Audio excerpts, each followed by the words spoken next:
Hi, I'm Chip Rogers, and welcome to the AAHOA Educational Experience. This week we continue our discussion on the issue of franchising, and more specifically, the Universal Franchisee Bill of Rights.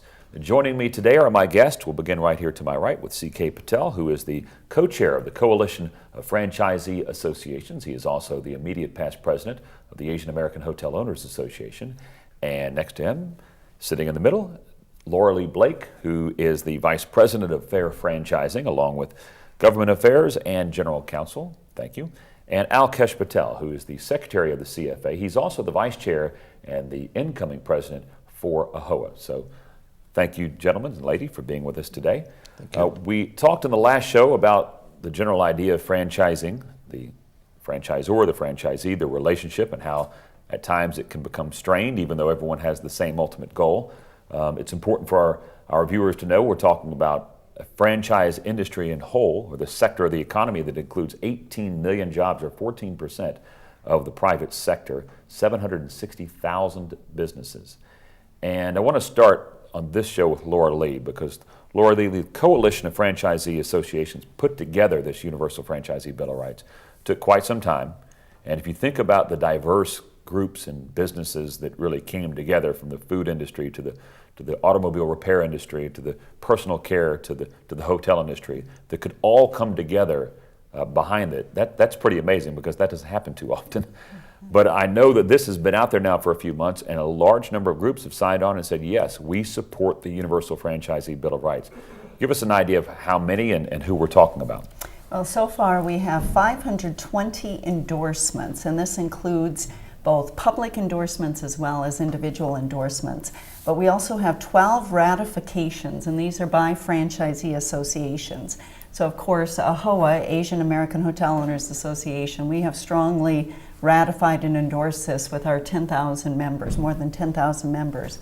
The Buffalo Wings National Franchisee Association, the Coalition of Franchisee Associations. We also have the Dunkin' Donuts Independent Franchisee Owners, the Econo Lodge Franchisee Association, also known as ALPHA. We have Edible Arrangements, their franchisee association, the Independent Hardee's Franchisee Association, the Independent Organization of Little Caesars, the pizzerias franchisees, the Meineke Dealers Association, the National Franchisee Association for Burger King, the North American Association of Subway Franchisees, and the Owners Aid Association.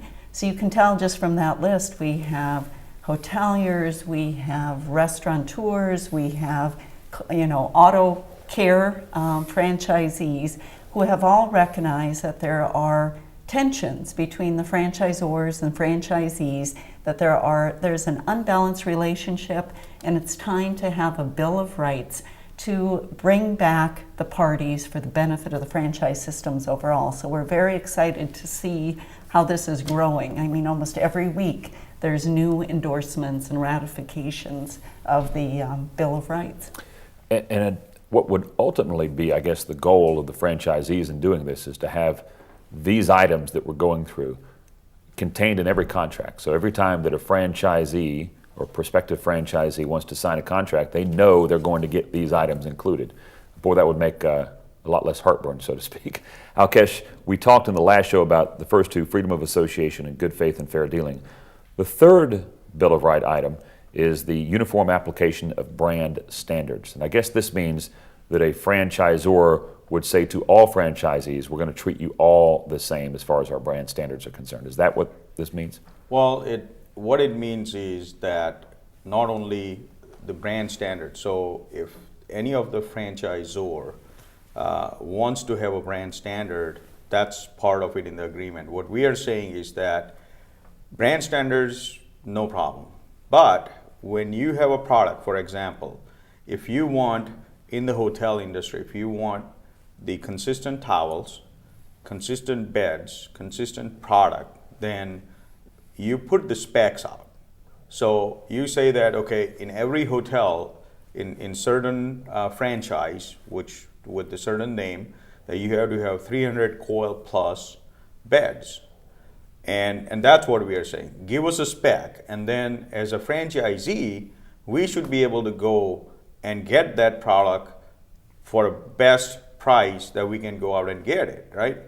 When franchisor not only puts the standards, but when they put the name with it, then you can't go out and get it from someone else. So the price point wise, you don't get the best price. So like for example, towels, if for the particular brand, if you are putting a spec of how to use a 12 ounce towels or 12 pounds or whatever, or this many thread counts of sheets, then that's the specs that we expect, not the name. That when you come and say you have to buy it from the XYZ distributor, then you can't get the best price from there, and they go out and make that, and the rebates and stuff is passed on to the franchisor, and in turn the franchisee don't get it. And that's why AAHOA is starting the e-procurement program, where we can go out and negotiate the best price for all the franchisees. And CK, I guess this is a way for a franchisor to really make more money off of the franchisee by saying not only do the products you purchase for consumption or for sale have to be at this standard, they have to be actually this exact name or this exact product, so that they get some they earn some money off of this. Yes, income out it's of a that. kickback. Yeah. So. And uniform application of brand standards, what we are saying that if somebody is multi-property owner and somebody just one hotel location, treat them both the same. Don't give a favorable treatment to multi-property owner and the single property owner, or if you're company-owned properties, right? If you throw out any standards out there, just make it consistent throughout the franchise system what you have, right? Don't give a preferential treatment to the developer, big developers versus the small guys.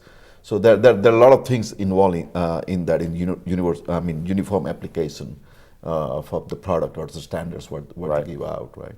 And what Alkas is talking about, he said it very well, that we need to do that, make sure that the franchisors give a standard that this is the product we need, these are the standard, and allow any manufacturer out there to manufacture that to that standard and create a marketplace where they can create the competition and the franchisees can benefit from that, not the franchisor. Right now the franchisors are benefiting it out of because they are mandating few vendors only. Right. So that needs to be changed. All right, we've got to take a quick time out, but a lot more to talk about with the Universal Franchisee Bill of Rights, and we'll do that coming up right after this. Welcome back to the AAHOA Educational Experience. I'm Chip Rogers. We are talking about franchising, and more specifically, the Universal Franchisee Bill of Rights. My guests this week include C.K. Patel, Laura Lee Blake, and Alkesh Patel. Thank you for being with us. Let us move on to the next item, and it is full disclosure regarding fees collected from franchisees. Laura Lee, this is a big issue because you have a franchisee who is required by the contract to give money or fees to the franchisor, and the franchisees are saying, we understand we have to get money, but we sure would like a full accounting of how that money is being spent. Is this an accurate description? Yes, it is. And over the years, AAHOA has actually had great success with a lot of the franchisors on their marketing fees because our members are required to pay a certain percentage of marketing fees. And so they have worked with the franchisee associations, their FACs, to do full financial disclosures of how the marketing fees are spent. And we've continued to challenge them. At times they won't release it to all franchisees, but maybe they'll release it to a special group who's under some sort of confidentiality agreement, but at least they're able to see it and understand, are the marketing fees really going for marketing purposes, or are they going for the executive salaries, which raises concerns. The area that we are most challenged on right now are the rewards programs. Each of the franchisors in the hotel industry, they have rewards programs for the guests that stay at their hotels. And we seem to struggle with getting answers on how is the money that's collected as a result of these rewards programs being spent. And in the hotel industry, if a guest is a member of that franchisor's rewards programs and stays at the hotel owner is required to pay 5% back to the franchisor.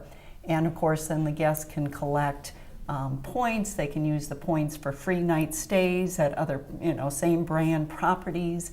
They can use it nowadays to in the retail world to buy electronics, to maybe go to other stores and reap rewards.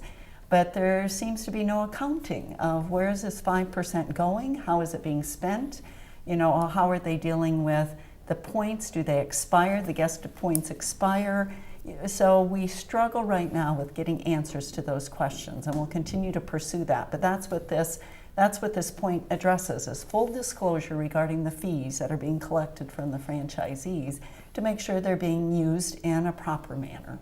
And Alkesh, to Laura Lee's point, as you look at the different type of fees, I guess it would really differ from business to business, but clearly in the hotel industry, the rewards programs, I mean, that is big business. We're talking about a lot of money. This is not a small item, and I assume that's why it's so important to know how is this money being collected, how is it being spent, because it's really having an impact on the individual hotel owner.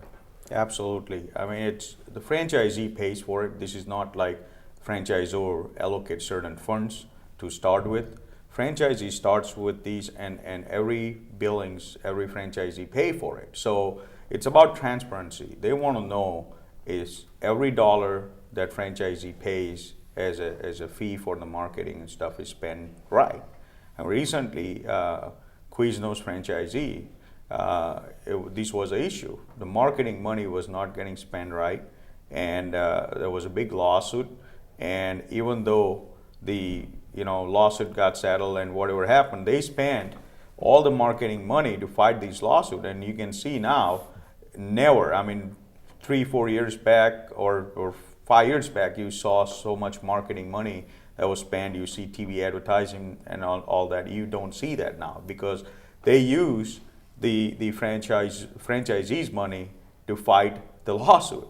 And now the franchisee is suffering because there is no money to market the product. So transparency is very important. And if the money is collected to market the product, then that's where it should be used. There should be minimum administrative costs. If there is, then franchisee has a right to review it. And then if it's excessively being spent somewhere that it shouldn't be, then they have a voice that they can address and make it right, The next item is perhaps the one that kind of jumps off the page at me as being the most common sense, easy to understand item, and that is the right to price.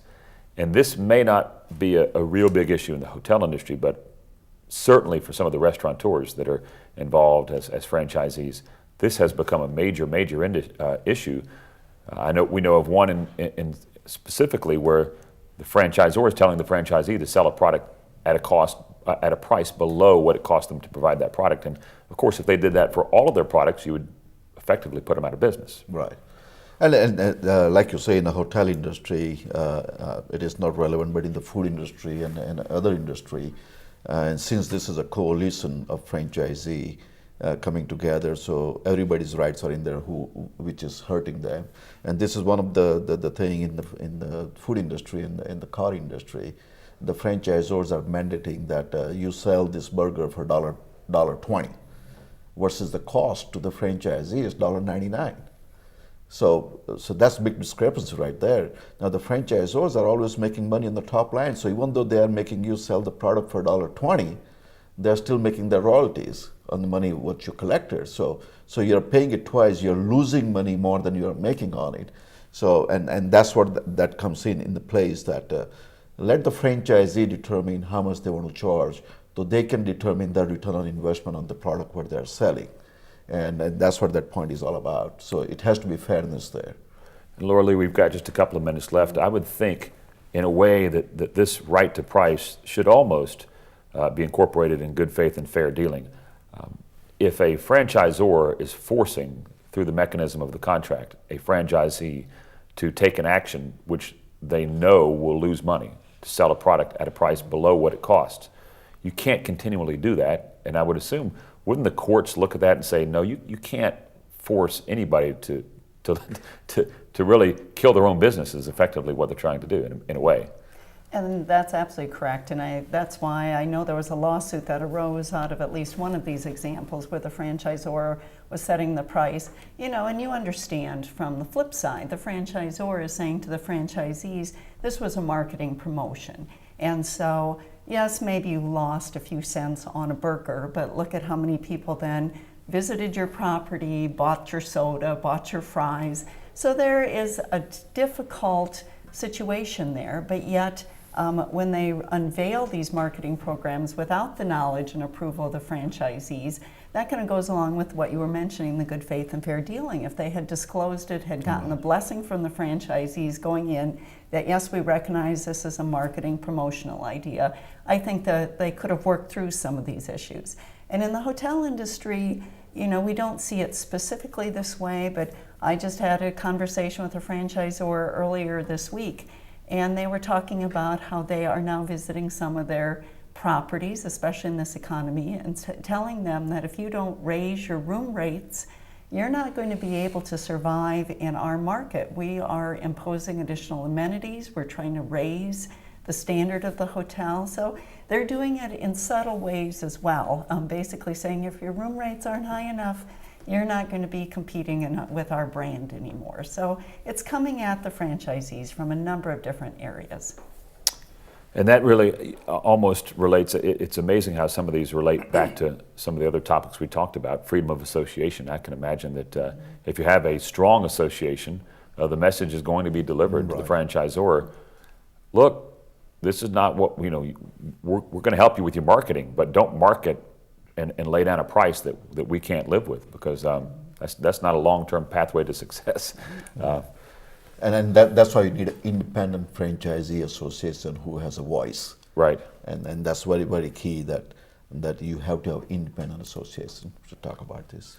Well, we are out of time for this show, but we've got more to talk about with the Universal Franchisee Bill of Rights, and it really strikes at the heart of a relationship between two major players in the private sector economy, franchisors and franchisees, and there's a lot more to talk about on this, but we're out of time this time. We'll have to do it for you next week. So for Alkesh Patel, thank you for being with us, and Laura Lee Blake and C.K. Patel. Thank you. This is Chip Rogers with AAHOA, and if you'd like to reach me, you can reach me via email, chip@ahoa.com. That's chip@ahoa.com. Until next week, so long.